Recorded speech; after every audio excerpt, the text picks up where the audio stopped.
नमस्कार, मैं गौरव सिन्हा। इस वक्त हमारे साथ बछौता मुखिया उपचुनाव के प्रत्याशी सुनील कुमार हैं। ऐसे बछौता पंचायत की जो जनता है इन्हें मुखिया जी के नाम से भी जानती है। आइए हम इनसे जुड़ते हैं। सबसे पहले तो हमारे सभी चैनलों में आपका स्वागत। आपका भी स्वागत है। आप जितने हमारे चैनल के भाई उपस्थित हैं सबको आज के इस कार्यक्रम में स्वागत है, बधाई है। ये जो उपचुनाव हो रहा है इससे आप पर्सनली दुखी हैं या खुश हैं? देखिए, ये चुनाव जो है ना, समझिए जो चुनाव होता है 5 साल के लिए चुनाव होता है, लेकिन ये बीच में संयोग से हमारे गार्जियन श्रद्धेय स्वर्गीय राधा देवी जी का निधन हो गया और उनके निधन से हम बहुत दुखी हैं। उनका आकस्मिक निधन होना हम लोगों के लिए क्षति है, हमारे पंचायत के लिए क्षति है। और दुख के साथ साथ जो सरकार का सिस्टम है, जो सरकार का नियम है, जब कोई सीट खाली होता है तो उसमें उपचुनाव होता है। तो बछौता पंचायत की तमाम जनता के कहने पर, जनता के बार बार कहने पर कि नहीं आप चुनाव लड़िए, और जनता के आशीर्वाद से हम इस चुनाव मैदान में आए। कई दशकों से आप बछौता पंचायत की जनता की सेवा कर रहे हैं। पिछले बार जनता की सेवा में कोई कमी रह गई या फिर कोई राजनीतिक षड्यंत्र ऐसा खेला गया जिससे आपको हार का सामना करना पड़ा? पिछले बार विकास का कोई मुद्दा नहीं था। पिछले बार जो 2021 में चुनाव हुआ तो उस समय मुख्य रूप से हुआ क्या कि हमारे गार्जियन थे आदरणीय स्वर्गीय बाबूलाल बाबू, उनका देहांत हो गया था चुनाव के जस्ट कुछ दिन पहले, और सहानुभूति वोट उनको मिला था। मतलब सिंपैथी वोट पर राधा देवी, सहानुभूति वोट उनको मिला था। और तब जाकर के राधा देवी हमारे पंचायत के मुखिया हुई। तो इस बार राधा देवी का देहांत हो गया है, आकस्मिक निधन हो गया है उनका, तो उनके बेटे भी चुनावी मैदान में, क्या लगता है इस बार भी सिंपैथी वोट उनके तरफ ट्रांसफर होगा? नहीं, ऐसा कुछ नहीं है, क्योंकि उस बार बाबूलाल बाबू का स्वर्गवास हुआ था और उनकी पत्नी थी और बार बार शुरू से ही चुनाव लड़ते आ रही थी। बाबूलाल बाबू भी चुनाव लड़े, वो भी लड़े, सब लोग लड़े। उनके लोग जब उनके देहांत के बाद लोग सोचा कितना बार चुनाव लड़े तो क्यों ना एक बार इनको, जब एक्सपायर कर गए तो सहानुभूति के तौर पर इनको एक बार मैंने मौका दे दें। उनको एक बार उनके मैंने परिवार का एक बार शौक था मुखिया बनने का, जो शौक पूरा हो गया। ये आपको टेम्पू छाप इस बार मिला गया है, क्या लग रहा है मिला है? क्या लग रहा है ये कोई इत्तेफाक है या प्रकृति का कोई संदेश है? क्योंकि पिछले बार जो राधा देवी जो जीती थी उनका भी जो चुनाव चिन्ह था वह टेम्पू छाप था। तो क्या लग रहा है इस बार बछौता की जनता टेम्पू पर सवार होने को तैयार है? एकदम, क्योंकि देखिए उस समय हमारी स्वर्गीय राधा देवी जी को वही सिंबल मिला था। ये तो सिंबल प्रकृति क्या, वो तो अल्फ़ाबेटिकल होता है, उस पर चौथा नंबर पर मेरा नाम आया और टेम्पू छाप मिला। ये तो हर एक चुनाव में चेंज होते रहता है, नाम के आधार पर, संख्या जो कैंडिडेट की संख्या होता है उसके आधार पर, जो जिसके सीरियल में जो लोग आते हैं उसमें आता है। लेकिन इसको आशीर्वाद भी हम लोग मान रहे हैं, क्योंकि हमारे जो माननीय स्वर्गीय राधा देवी जी का निधन हुआ, उनका आशीर्वाद भी हम मान रहे हैं कि मुझको टेम्पू मिला है। तो इस बार जो है मुस्लिम समुदाय के भी एक प्रत्याशी चुनावी मैदान में है, और मुस्लिम समुदाय जो बछौता पंचायत में चुनाव में एक अहम भूमिका में होता है। तो क्या लग रहा है मुस्लिम समुदाय के प्रत्याशी को छोड़कर आपके तरफ मुस्लिम समुदाय का वोट ट्रांसफर होगा या नहीं? देखिए, हम शुरू से राजनीति करते हैं। बछौता पंचायत में चुनाव लड़ने के लिए बहुत आदमी का शौक है, चुनाव लड़ते हैं, कुछ लोग नाम कमाने के लिए चुनाव लड़ते हैं। हम काम करते हैं। हम 90 में राजनीति में आए और 2001 में मुखिया बने, 2001 से 6 तक मुखिया रहे, 2016 से 21 तक मुखिया रहे, 2 बार पंचायत में। अगर मान लीजिए अगर हम सेवा नहीं करते तो लोग दोबारा हमको मुखिया नहीं बनाते, और फिर सहानुभूति में उनको बना दिया गया। लेकिन पुनः देख लीजिएगा, चूँकि हम गर्व के साथ कह सकते हैं सभी जाति धर्म के लोग हमारे साथ हैं, और ख़ास करके जो मुस्लिम समुदाय की बात करते हैं, इक्का दुक्का जो लोग हैं, जो मैंने फालतू लोग हैं, उसको छोड़ के बाकी सब लोग हमारे साथ हैं। आपकी जाति के भी और भी प्रत्याशी मैदान में है, तो क्या लगता है जो आपकी जाति का जो वोट है वो तो कहीं ना कहीं टूटेगा, मतलब बिखराव तो होगा, इधर उधर तो वोटर्स जाएंगे? हमारे जाति में जो वोट है, आप जाकर के आप इसको पंचायत में जाकर आप मुआयना कर सकते हैं। हमारे जाति में जितना वोट है गोलबंद है, और जो लोग खड़ा है सिर्फ अपने घर का या कि अपने पति पत्नी वोट लेकर अपना संतोष माने, कहीं कुछ नहीं हो। इस कार्यकाल का बहुत ही कम समय बचा हुआ है इस कार्यकाल में, तो क्या लग रहा है जनता कि क्या ऐसी मतलब दिक्कत है जिसको आप इतने कम समय में दूर कर पाएंगे और प्राथमिकता के तौर पर देखते हैं? देखिए, जनता जो होते हैं वो जनता मालिक है, भोला भाला जनता होता है पंचायत।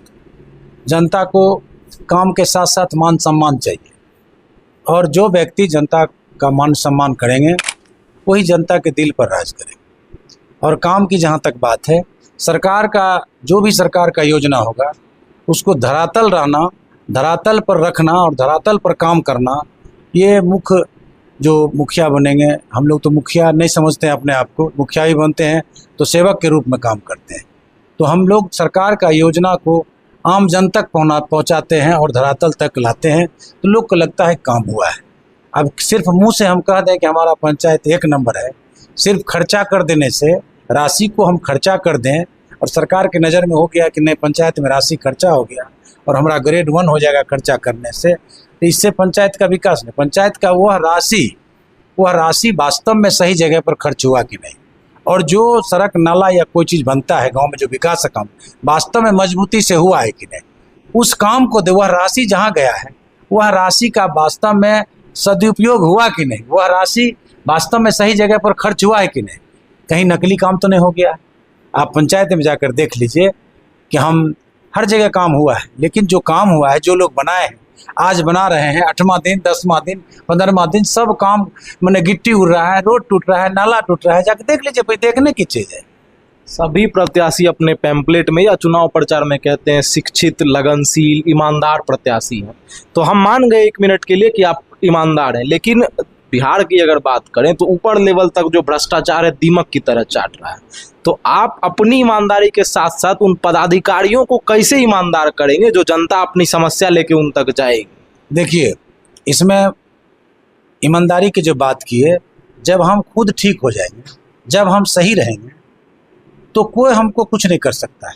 जब हम गलत काम करेंगे, लोग ऊपर से पदाधिकारी हो चाहे कोई भी जांच करता हो भी होगा कि नहीं आप गलत किया है, तो लोग उस समय आदान प्रदान या किसी तरह से एडजस्ट करके लोग करते हैं। इसलिए हम लोगों को हमको खुद ईमानदार बनना होगा, तब जाकर के हम दूसरे को ईमानदारी का पाठ पढ़ा सकते हैं। और हम आपसे वादा करते हैं कि अब पंचायत में जो भी कार्य होगा हम ईमानदारी पूर्वक करेंगे। चलते चलते बछौता पंचायत की जनता को क्या संदेश देना चाहिए? चलते चलते हम बछौता पंचायत की जनता को संदेश देना यही चाहेंगे कि बछौता पंचायत के जितने भी हमारे जनता मालिक हैं, दूसरों के बहकावे में नहीं आवे। यह दिल्ली पटना का चुनाव नहीं है, ये पंचायत का चुनाव है, ये घर का चुनाव है। सबके बारे में सब लोग जानते हैं। हमको बछौता पंचायत के जनता मालिक 2-2 बार मुखिया बनाए, लेकिन कुछ उपद्रवी लोग, कुछ असामाजिक तत्व, कुछ जो है समाज के विरोधी लोग 2001 में खून केस में फंसाने का काम किया, झूठा मुकदमा करने का काम किया, जिससे पंचायत में विकास करने में हम कुछ देर तक बाद रहे। उसके बाद 16 से 21 तक मुखिया रहे, उसमें भी लोग जो है अपहरण केस करके हमको, फर्जी केस करके हमको जेल भेजने का काम किया। इससे भी गांव का कुछ विकास बाधित हुआ है। इसलिए हम चाहेंगे जनता मालिक से कि आप हमको वोट देकर मुखिया बना रहे हैं, बनाने के साथ साथ भरपूर मुखिया बनने के बावजूद भी आप हम पर आशीर्वाद बनाए रखिए, हर एक काम में सहयोग कीजिए। और कोई गलत लोग अगर कोई समाज का विरोध करता है, समाज के अच्छे काम में विरोध करता है, उसको पंचायत से बहिष्कार कीजिए। अगर हम गलत करेंगे, साल भर का समय है, अगर हम गलत काम करेंगे, हम आपके लायक काम नहीं करेंगे, साल भर के बाद फिर चुनाव है, हमको हटा दीजिएगा। मुखिया जी, आपने 2 बार बछौता पंचायत का प्रतिनिधित्व किया, मुखिया रहे, क्या ऐसे प्रमुख काम है सरकारी कामों के अलावा जो आप जनता के बीच अपने इन कामों को अब जाके गिनाएंगे? देखिए, कोई भी प्रतिनिधि होते हैं, सरकार का जो योजना होता है, सरकार का जो फंड आता है, उसी हिसाब से काम करते हैं। लेकिन हम जो काम किया है, आप पंचायत में जाइएगा, कुछ 1-2 मिलेगा जो बार बार वही आएगा आपको बयान देने के लिए। वो कभी कभी मैंने जाति या हिंदू मुसलमान की बात करता है। तो हम 2001 से 6 तक मुखिया थे, उस समय हम बता देना चाहता हूँ, 10 टीचर की बहाली हुई, शिक्षक की बहाली हुई, और 10 शिक्षक के बहाली में 4 मुसलमान भाइयों के परिवार को टीचर बनाया, मास्टर बनाया, और 6 हिंदू परिवार के भाइयों को शिक्षक बनाया। मैंने बैलेंस में हम गांव लेके, मतलब दोनों समाज को लेके, समाज के लेके चले, और दोनों समाज में, हिंदू में जो विभिन्न जाति के लोग थे उसमें हम सबको बनाया। और जब ये तो प्रमुखता से हुई, जात की बात हुई, लोग जात पात करते हैं, आप देख लीजिए सामने उदाहरण है, इस देखने की चीज है। ये समझने जो हम 6 बनाए हैं, अभी बछौता पंचायत में स्कूल में पढ़ा रहे हैं, और 4 उधर बनाए हुए पढ़ा रहे हैं, बछौता स्कूल के विभिन्न स्कूल में पढ़ा रहे हैं।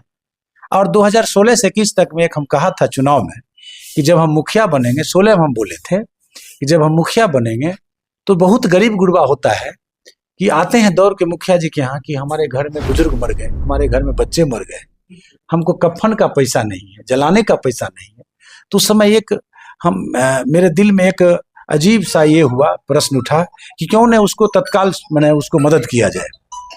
तो उसमें मुख्य रूप से हम मदद किए क्या पत्रकार भाई कि हम कह दिए थे 2016 के चुनाव में कि जब हम आप हमको मुखिया बनाइएगा तो किसी भी जाति के धर्म के लोग हो, चाहे बड़ा हो, छोटा हो, गरीब हो, गुरबा हो, कोई जाति धर्म के लोग हो, उसको हम लाश उठने से पहले हिंदू भाइयों को और मुस्लिम भाइयों को दफनाने से पहले हम 3000 रुपया उनके घर तक मृतक परिवार को पहुंचाएंगे। और 2016 से 21 तक हम पहुंचाए हैं। आप गांव में जाकर किन्हीं व्यक्ति से आप पूछ सकते हैं। मतलब सभी समुदायों को एक नजर से आप एक नजर से यही कारण है कि हर समुदाय में आपका वोट है। हम गर्व से कह सकते हैं कि सभी जाति धर्म के लोग हमको बहुत मानते हैं, बहुत चाहते हैं।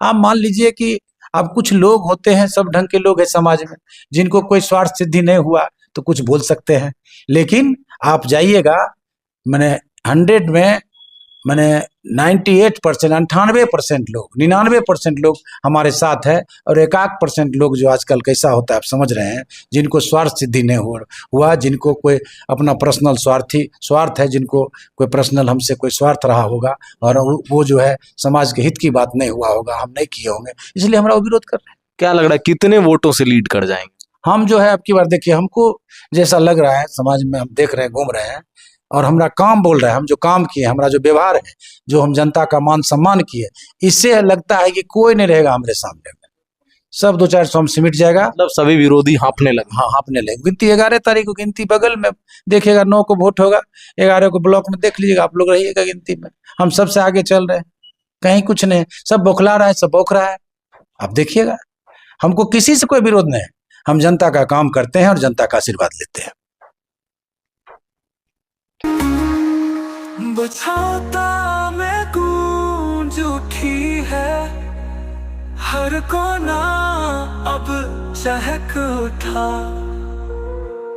नई सुबह का वादा लेकर हर कदम सच्चाई से जुड़ा, युवाओं का है विश्वास, बुजुर्गों का है आशीर्वाद, टेम्पो छाप को जित कर रचेंगे नया इतिहास।